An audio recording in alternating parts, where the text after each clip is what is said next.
မင်္ဂလာပါကျွန်တော်ဒီဗီဒီယိုမှာ unit 18ရဲ့ grammar တွေကိုအတူတူလေ့လာတော့ကြမှာဖြစ်ပါတယ်အဲ့တော့ unit 18မှာကျွန်တော်တို့ verb တွေရဲ့ dictionary form ကြီးလျှော့ခဲ့ပေါ့နော်ဒီ form ကိုအဓိကထားပြီးအသုံးပြုမှာဖြစ်ပါတယ်အဲ့တော့မိတ်ဆွေတို့က verb dictionary form ကိုဘယ်လိုပြောင်းလဲဆိုတာကိုမသိသေးရင်မလေ့လာရသေးရင်အရင်ဗီဒီယိုအဟောင်းလေးကိုကျွန်တော်ညာဘက်ပေါ်မှာ link လေးတင်ပေးထားပါမယ်အဲ့ဒီပြောင်းဖို့ပြောင်းနည်းကိုအရင်သွားလေ့လာပြီးမှဒီဗီဒီယိုကိုကြည့်တာကမိတ်ဆွေတို့တက်ပို့ပြီးတော့အကျိုးရှိမှာဖြစ်ပါတယ်။ Okay အဲ့ဒါဆိုကျွန်တော်တို့စရအောင်။အဲ့တော့ unit 18မှာကကျွန်တော်တို့စွမ်းဆောင်နိုင်ရည်တွေကိုပြောမယ်။အဲ့တော့အလွယ်ပြောမယ်ဆိုရင်ကျွန်တော်ကစပိန်စီးနိုင်တယ်။မောင်မောင်ကတော့ဂျပန်စကားပြောနိုင်တယ်။ဖြူဖြူကတော့စပိန်ဟင်းလျာတွေချက်ပြုတ်နိုင်တယ်။ဒီလိုပုံစံမျိုးပေါ့။တူတယောက်ရဲ့စွမ်းဆောင်နိုင်ရည်ကိုပြောတာမေးတာဒီလိုနေရာတွေမှာကျွန်တော်တို့အသုံးပြုတဲ့စာကြောင်းတွေကို verb dictionary form ကိုအသုံးပြုပြီးတော့စာကြောင်းဖွဲ့ပုံဖွဲ့နည်းကိုလေ့လာကြမှာဖြစ်ပါတယ်။ Okay အဲ့တော့ဒါဆိုကျွန်တော်တို့ညာဘက်ကဗမာလိုအရင်လေ့လာကြည့်အောင်ဖတ်ကြည့်ကြရအောင်။ခန်းကြီးကိုဖတ်တတ်တယ်ဖတ်နိုင်တယ်။အဲ့တော့စာဆန်နဲ့ပြောမယ်ဆိုတော့ဖတ်တတ်သည်ပေါ့ဗျာဖတ်နိုင်သည်ပေါ့ဟုတ်ပြီနော်။အဲ့တော့ဒီမှာဖတ်တယ်ဆိုတဲ့ verb တစ်ခုပါလာပြီ။အဲ့တော့အရင်တော့ကျွန်တော်တို့ကဖတ်တယ်ဆိုတာက your me must ဆိုပြီးတော့ပဲလေ့လာခဲ့ကြတာဟုတ်တယ်ဟုတ်အဲ့တော့ဒီမှာကတော့ your မှုဆိုတဲ့ verb dictionary form ကိုသုံးမှာဖြစ်ပါတယ် form အနေနဲ့ဆိုရင်တော့ကျွန်တော်တို့ကအောက်မှာရေးထားတယ် noun မြင်းဆောင် verb dictionary form ခိုတိုက dekimas အဲ့တော့ကျွန်တော်တို့ဒီမှာအတွဲလိုက်လေးမှတ်ကြည့်အောင် noun ဒါမှမဟုတ်လို့ရှိရင် verb dictionary form ခိုတိုက dekimas အဲ့တော့ noun ဆိုလို့ရှိရင်တော့ကျွန်တော်တို့က dekimas ဆိုရင်တန်းပြီးတော့ပြောလို့ရတယ်ဟုတ်ပြီနော် verb နဲ့သုံးမယ်ဆိုလို့ရှိရင် verb ကလည်းမဖြစ်မနေ dictionary form ဖြစ်ရမယ်နောက်ကအတွဲလိုက်လာမှာက koto ga dekimasu ဟုတ်ပြီနော်ဟိုင်ဥပမာဂျပန်စကားပြောတတ်တယ်ဆိုလို့ရှိရင် nihongo ga dekimasu သူကတော့ပို့ပြီးတော့ရှင်းလင်းတယ် noun ga dekimasu ပဲ料理ができますဟင်းချက်တတ်တယ်နောက်တစ်ခု ski စီးတတ်တယ်ဆိုလို့ရှိရင် ski က dekimasu ဒီလိုမျိုးလေးကျွန်တော်တို့ကလွယ်လွယ်ကူကူပြောလို့ရပါတယ်ဟုတ်ပြီနော် okay ဒါဆိုလို့ရှိရင်ကျွန်တော်တို့ဒီစာကြောင်းနဲ့ပတ်သက်တဲ့နမူနာဝါကြလေးတွေ၃ကြောင်းလောက်လေ့ကျင့်ကြည့်ကြရအောင် okay ပထမဦးဆုံးpiano တီးတတ်ပါတယ်နော် piano တီးတတ်ပါတယ်ဘယ်လိုပြောရင်ကောင်းမလဲ piano ကတော့တီးပြီးသားပဲ piano ပေါ့နော်တီးရကတော့ hiku ဆိုတာက dictionary form ဖြစ်ပါတယ် hikimasu ကနေလာတာ hiku ဖြစ်တာဟုတ်ပြီနော်ဟိုင်အဲ့တော့ဒီကြောင်းလုံးကိုပြောကြည့်မယ်ဆိုရင် piano ကို hiku koto ga dekimasu ဟုတ်ပြီဒါဆိုရင်ဒုတိယတစ်ကြောင်းကျွန်တော်တို့ဆက်ပြီးတော့စဉ်းစားကြည့်ကြရအောင်ခုနကပြောခဲ့တဲ့စာကြောင်းလေးပါပဲเนาะဒီတစ်ခါတော့မေကုန်းပုံစံမျိုးလေးနဲ့ကျွန်တော်တို့မြင်ကြည့်ကြရအောင်လား ski စီးတတ်ပါသလား ski စီးတတ်ပါသလားဘယ်လိုပြောရင်ကောင်းမလဲအဲ့တော့မေကုန်းဖြစ်တဲ့အတွက်ကြောင့်မလို့ကျွန်တော်မခတ်ပါဘူးနောက်ဆုံးမှာကဆိုတာလေးထည့်လိုက်ရပါတယ်ဟုတ်ပြီเนาะအဲ့တော့ ski စီးတတ်တယ်ဆိုတာခုနကကျွန်တော်တို့ပြောခဲ့တယ် ski က dekimasu ski က dekimasu ski စီးတတ်တယ်နှင်းလျှောစီးတတ်တယ်ပေါ့ဗျာနော်အဲ့တော့နောက်ဆုံးမှာကျွန်တော်တို့ကထည့်လိုက်လို့ရှိရင်မေကွန်ဖြစ်သွားပြီ ski က dekimasu ကဟုတ်နော် ski က dekimasu ကအဲ့တော့ကျွန်တော်တို့ပုံမှန်နည်းတူကစကားပြောရဲဆိုရင်တော့ဂဆိုတာတွေပါရတခါလေးကျရင်ထည့်မပြောလဲမပြောကြပါဘူး ski dekiru ski dekimasu ကဒီလိုပုံစံမျိုးလဲပြောကြပါတယ်ဟုတ်ပြီနော်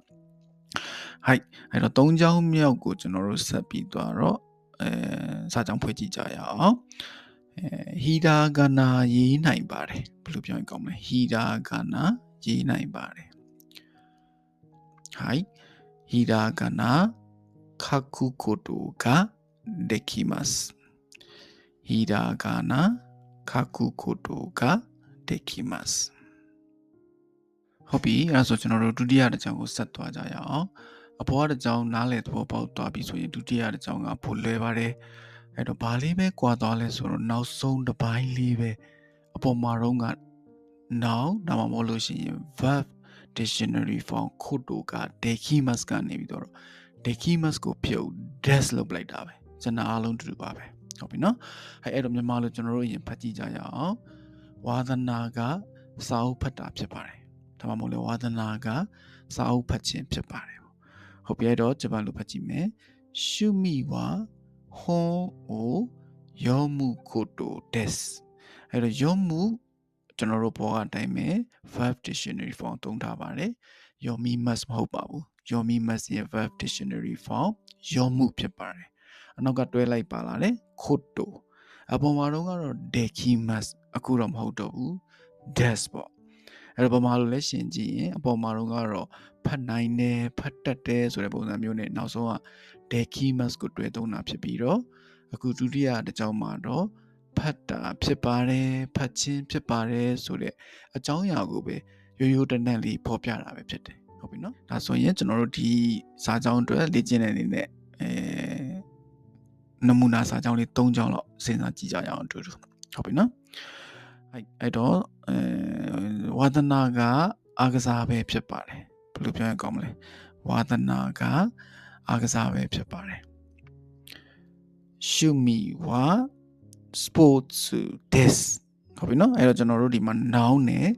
des နဲ့ကိုတွဲပြီးသုံးတာဖြစ်ပါတယ်ရှုမီဝါ sports des verb dictionary form ကိုတို des မဟုတ်ပါဘူး noun des ပဲဖြစ်ပါတယ်ရှုမီဝါ sports des ဝါသနာကအားကစားပဲဖြစ်ပါတယ်ဟုတ်ပြီဒါဆိုရင်ဒုတိယတစ်ကြောင်းကျွန်တော်တို့စဉ်းစားကြည့်ကြရအောင်ဝါသနာကဓာတ်ပုံရိုက်တာပါဘယ်လိုပြောရင်ကောင်းမလဲဝါသနာကဓာတ်ပုံရိုက်တာပါခုနလည်းပါသွားတယ်နော်ဟိုက်ရှုမီဝါရှာရှင် des အဲ့တော့ဒီမှာလည်းကျွန်တော်တို့ noun des နဲ့ရိုးရိုးရှင်းရှင်းလေးပဲပြောပါမယ် noun des နဲ့ရိုးရိုးရှင်းရှင်းလေးပဲပြောပါမယ်ရှုမီဝါရှာရှင် des နောက်ဆုံး၃ကြောင်းမြောက်ကျွန်တော်တို့ဆက်စဉ်းစားကြည့်ကြရအောင်ဝါသနာကပုံဆွဲတာဖြစ်ပါတယ်ဝါသနာကပုံဆွဲတာဖြစ်ပါတယ်ဘယ်လိုပြောရင်ကောင်းမလဲရှုမီဝါအေအိုခါကူကိုတိုဒက်ရှုမီဝါအေအိုခါကူကိုတိုဒက်ဟိုက်တတိထားမိလားမသိဘူးဒီမှာတော့ကျွန်တော်တို့က noun အတွဲလိုက်ပါလာရနော်အေအိုခါကူကိုတိုဒက်အဲ့ဆိုတဲ့ noun လဲပါတယ်အိုကြားတွေကparticle လေးညှက်လိုက်တယ်ခါကူကိုတိုဒက်ခါကီမတ်ကတော့မိတ်ဆွေတို့သိပြီးသားပဲအဲ့ဒါကို dictionary form ပြောင်းထားတယ်ခါကူနောက်ကကိုတိုဒက်ရေးခြင်းပဲဖြစ်ပါတယ်ဆွဲခြင်းပဲဖြစ်ပါတယ်ဘာကိုလဲပကြီးပုံဆွဲခြင်းပဲဖြစ်ပါတယ်ရှုမီဝါအေအိုခါကူကိုတိုဒက်ကျွန်တော်ရဲ့ဝါသနာကျမရဲ့ဝါသနာကပုံဆွဲတာပဲဖြစ်ပါတယ်ဟုတ်ပြီနော်ဟိုက်အဲဆိုရင်ကျွန်တော်တို့နောက်ဆုံး၃ကြောင်းမြောက်ကိုပြန်သွားကြည့်ကြရအောင်ဟိုက်ပါရထားလဲမအိတ်ခင်မှာတခြင်းနာထောင်ပါမည်တခြင်းနာထောင်ပါသည်နှစ်ခုစလုံးရတယ်ဟုတ်ပြီနော်မအိတ်ခင်မှာတခြင်းနာထောင်ပါသည်တခြင်းနာထောင်ပါမည်ဟိုက်အဲ့တော့ဘယ်ဘက်ကအင်္ဂလိပ်ဂျပန်လိုရေးထားလေးကြည့်ကြရအောင်နေရူမရဲ့နီ音楽を聴きます寝る前に音楽を聴きますはいအဲ့တော့ဒီမှာကကျွန်တော်တို့အပေါ်ကပုံစံနေနဲ့မတူတော့ပါဘူးနောက်ထပ်ဝါကျပုံစံအသစ်တစ်မျိုးဖြစ်သွားပါပြီအဲ့တော့ဒီမှာဘာထူးကြရလဲ now not my နီအောက်ကခွင်းလေးထဲမှာခပ်ပြီးရေးထားပါတယ်နောက်တစ်ခုမြင်းဆောင်လေးခပ်ပြီးတော့ verb dictionary form my နီနောက်တစ်ခုကတော့ဒီမှာ period လို့ခေါ်တဲ့ကျွန်တော်တို့အချိန်ကာလတွေကိုပြတာပေါ့ဥပမာဒါပါတော့တစ်ပတ်9နှစ်လွန်ခဲ့တဲ့တနာရီဒီလိုပုံစံမျိုးတွေနဲ့အချိန်ကာလကိန်းဂဏန်းတွေကိုဖော်ပြတဲ့အခါမှာအဲ period my နီဆိုပြီးတော့ကျွန်တော်တို့တွေ့သုံးပါတယ်ဒါလေးကအရေးကြီးပါတယ်ဒါလေးကတော့ဒီ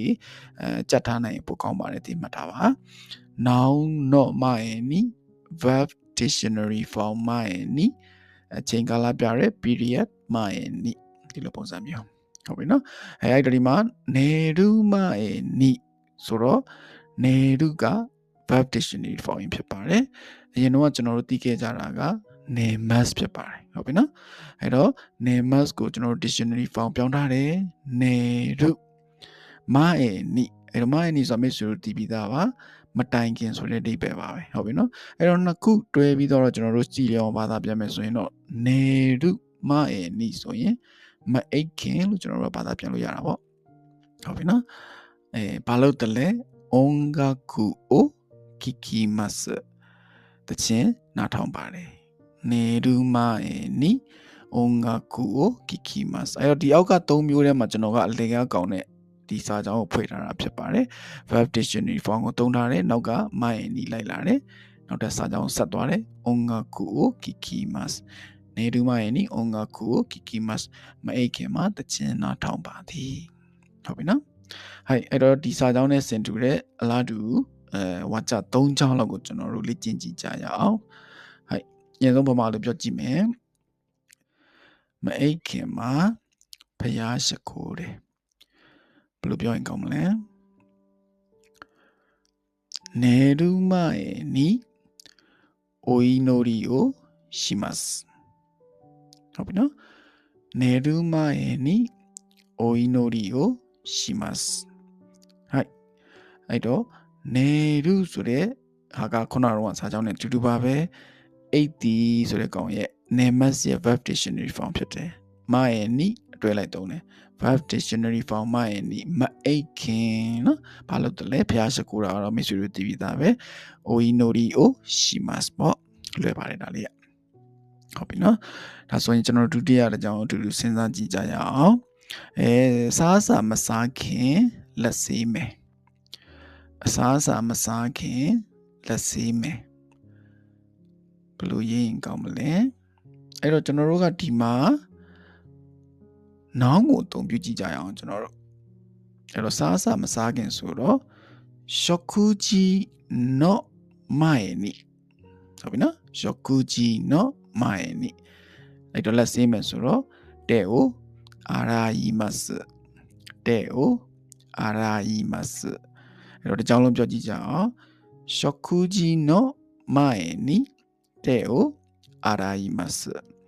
အစာမစားခင်မှာလက်ကိုဆေးပါတယ်食事の前に手を洗いますဟုတ်ပြီနော်ဟုတ်ပြီဒါဆိုလို့ရှိရင်ကျွန်တော်တို့နောက်ဆုံးတစ်ကြောင်းလေ့လာကြည့်ကြရအောင်အဲ့တော့3မျိုးစလုံးစုံတော့နောက်ဆုံးတစ်ကြောင်းမှာကျွန်တော်တို့ဒီအချိန်ကာလကိုပြတဲ့ period 前にဆိုတာလေးကိုလေ့ကျင့်ကြည့်ကြရအောင်အဲ့တော့10နှစ်မတိုင်ခင်ဂျပန်ကိုလာခဲ့ပါတယ်နော်ဒါတနည်းအားဖြင့်လွန်ခဲ့တဲ့10နှစ်ကဂျပန်ကိုလာခဲ့ပါတယ်ပေါ့